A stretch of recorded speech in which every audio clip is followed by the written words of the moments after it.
and we know from the White House there will be some interaction. We don't know exactly what it will be yet.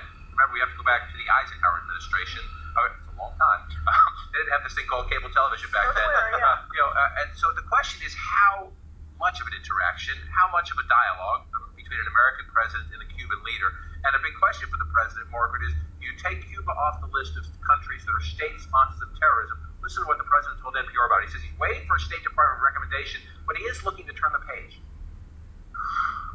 I don't expect an immediate transformation in the Cuban-American relationship overnight, but I do see the possibility, a great hunger within Cuba to begin a change, a process that ultimately I think can lead to more freedom and more opportunity.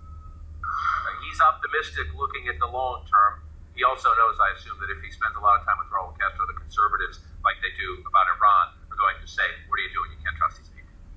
And the White House has signaled, has essentially said there's not going to be a bilateral meeting where he and Castro sit down and hammer out major stuff together during this meeting, but they certainly haven't ruled out a number of possible interactions ranging from just sort of a, hey, how's it going, to sitting together in larger group meetings or spending some time together on the sidelines or actually inside the summit. So the question is he going to take Cuba off of the state sponsors of terror list? This is a designation that goes back to the Reagan era.